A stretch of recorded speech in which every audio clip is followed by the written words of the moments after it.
How's it going, everyone? This is the George here, and today I'm going to be reviewing the new Naked Gun. That's right, we got a new Naked Gun movie coming out in 2025, over 30 years since the last Naked Gun movie, this time starring Liam Neeson, Pamela Anderson, and Danny Houston.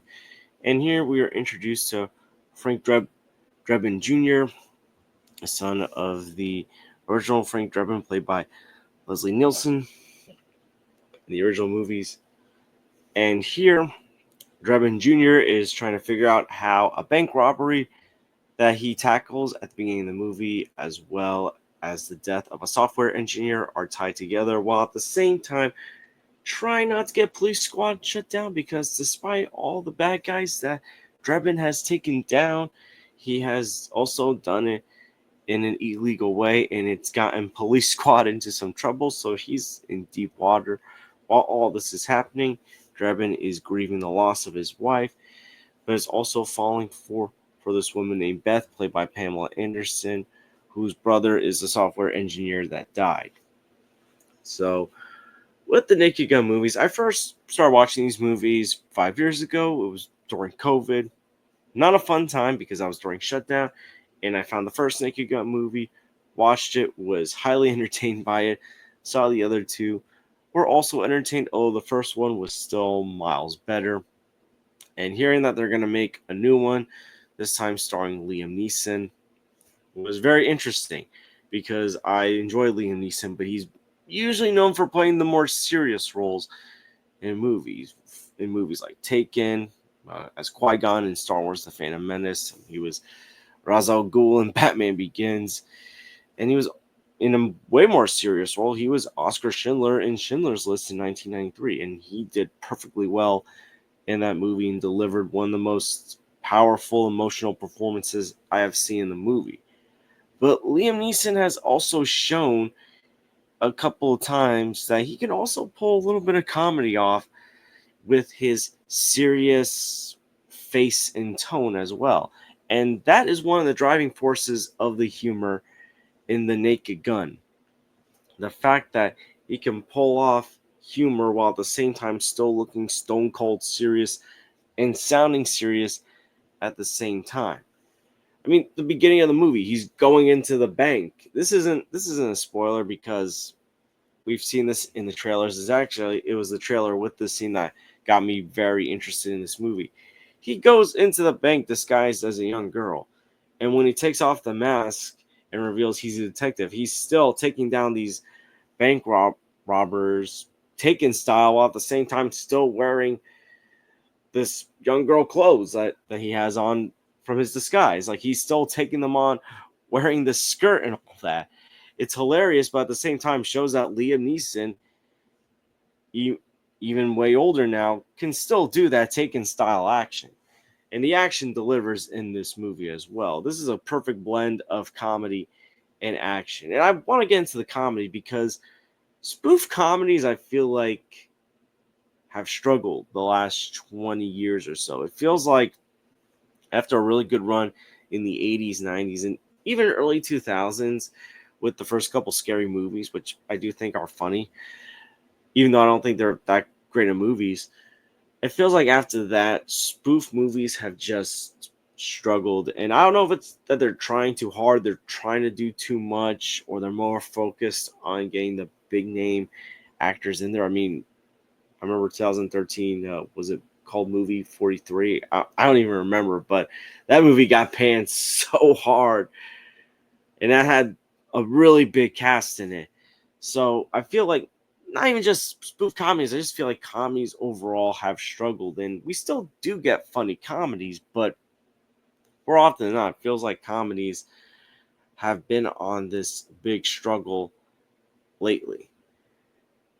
And I feel like with legacy sequels, which this is also a legacy sequel, it can be a huge hit or it can be a big miss. You got huge hits like Top Gun Maverick. That was an amazing legacy sequel done well. Um, Mad Max Fury Road was done so well. Beetlejuice, I thought, was a solid hit. It wasn't as great as Fury Road and Top Gun Maverick, but I still thought it was a pretty good, funny movie as well. And then you got some misses. Recently Happy Gilmore 2 came out, and I haven't seen Happy Gilmore 2 yet, so I can't make this determination. But based on what other people have said in reviews, what people that I know have seen the movie told me, it's not that good of a movie. And it's pretty disappointing for some people because they love the first Happy Gilmore movie, and they waited a long time for a Happy Gilmore sequel. And I love the first Happy Gilmore. I recently rewatched the first Happy Gilmore, so that's a little disappointing to hear that Happy Gilmore 2 just isn't as good. I haven't seen the movie yet, so perhaps maybe I'll have different thoughts on it if I ever get a chance to watch it. But the point is that comedy and legacy sequels can go either way of recently. And The Naked Gun goes in the right direction. This movie is constantly finding ways to make the audience laugh. In the theater I was in, everyone was laughing, everyone was chuckling. There might have been some jokes that some people might have found funnier than others. Like there were a couple times where at most I would just chuckle but be like, oh, that was an okay joke. But most of the time there was laughter in the movie and the humor delivered. And even when the movie does reoccurring jokes, the reoccurring jokes never get old. Like there's this constant joke about how Drebin and the other cops keep drinking coffee every few minutes, or like it's just randomly handed to them the minute they enter a room or crime scene or wherever they're going into. But they manage to keep the joke alive because by finding new ways to keep the joke fresh, whether it's a bigger coffee cup or there's something in the coffee that's not supposed to be in there. They're always finding different ways to keep the joke alive and never stale. I think this is a problem that comedies have today, where a joke that might seem funny at first, they keep trying to repeat it throughout the movie, but it just doesn't work or it's not pulled off as well, and the audience starts getting tired of the joke. But yeah, overall, Liam Neeson works so well in this movie. His style, I feel like, will have similarities but also differences with Leslie Nielsen's style as well. They have their own uniqueness in regards to comedic timing, facial expressions, body language, and the line delivery when it comes to certain scenes in certain situations. Pamela Anderson as Beth, Drebin's love interest in this movie, as well as the sister of the software engineer who's died, whose murder Drebin's trying to solve. She works off so well in this movie as well. Her chemistry with Liam Neeson is surprisingly one of the strongest aspects of this movie. Apparently, in real life, Liam and Pamela have a budding romance. Hey, good for them if it works out.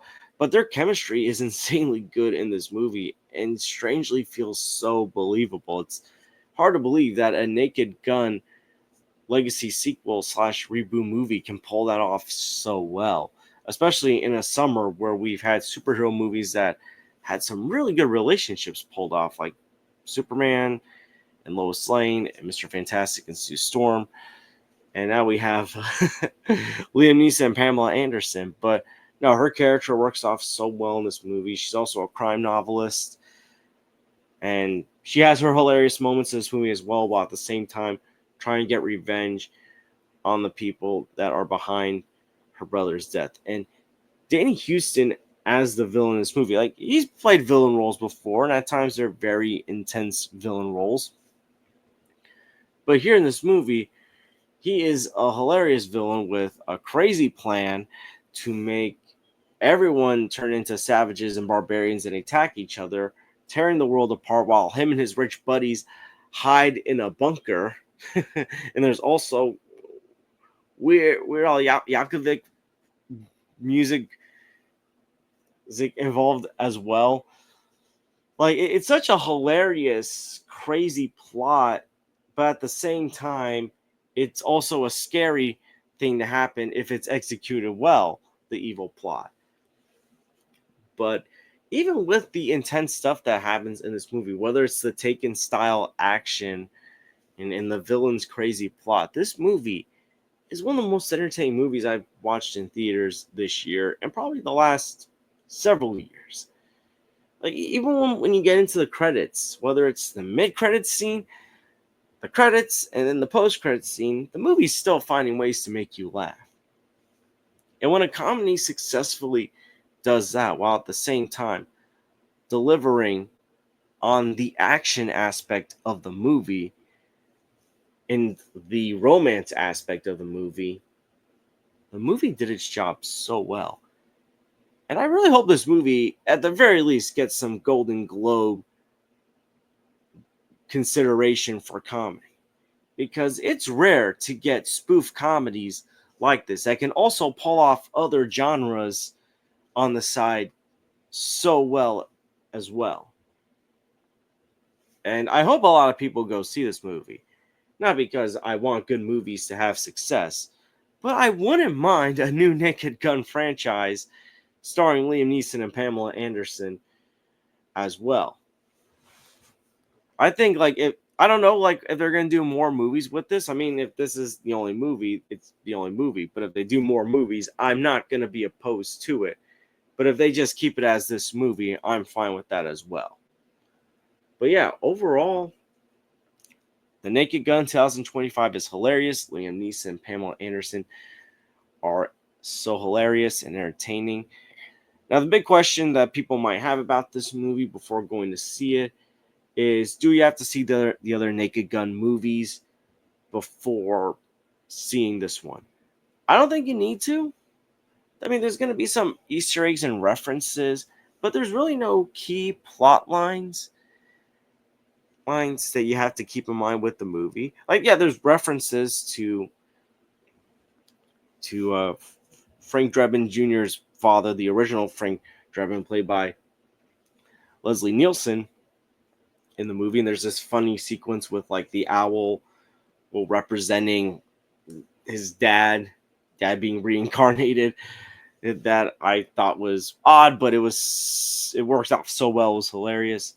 But yeah, I don't think you need to see the other movies. There is a jab at O.J. Simpson in the movie at the beginning of the movie. It's shown in the trailer, so it's not a spoiler, but there's a scene where all these other cops at Police Squad are looking at the pictures honoring their cop fathers, and they're crying. And then you got OJ's character from the original Naked Gun's photo, and you see his dad being like, whatever. But yeah, the Naked Gun 2025 does so many things right. The runtime is perfect as well. It's an hour and 25 minutes. It's the same runtime as the original Top Gun.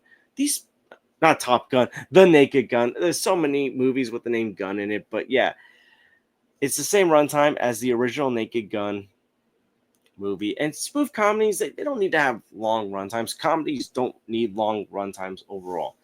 As I mentioned before, I rewatched Happy Gilmore. That was an hour and 30 minutes. They pulled that off so well. Airplane, another popular, hilarious spoof comedy from the 1980s. I think that was around an hour and 20-something minutes. I could be wrong, but I know it was very short. Beetlejuice, one of my favorite comedy movies of all time, is around an hour and 30-something minutes. So this movie has a perfect runtime, I feel like, as well. I think outside of maybe a few jokes I just chuckled at that I didn't think was as funny as some of the other jokes, I think the movie did its job very well. If you enjoy comedy, you're going to enjoy the comedy aspect. If you enjoy just action and want to go see the movie for the action, you're going to enjoy the action aspect. If you love both comedy and action, you're most likely going to love this movie and have a good time with it. Overall, I'm going to give The Naked Gun an A. I highly recommend you check this movie out. It's one of the biggest surprises of 2025. It's definitely one of my top 5 favorite movies of 2025 so far. I would probably, as of the movies I've seen of 2025 so far, for me, it's Sinners, F1, then Superman, and then I would rank The Naked Gun into number 4, slightly above Fantastic Four First Steps, which I saw last weekend, and I enjoyed that as well. And you can check out my review of that as well, and all the other movies that I mentioned that I've reviewed in 2025. But yeah, The Naked Gun. Have you seen it? What'd you think about it? And what's a spoof comedy movie that you love? Let me know in the comments down below. I want to thank you guys for watching. Please like and subscribe already if you haven't. Please share us with someone that loves spoof comedies or the Naked Gun movies, and recommend them to recommend this review and the movie. And I hope to see you guys real soon. Take care, everyone.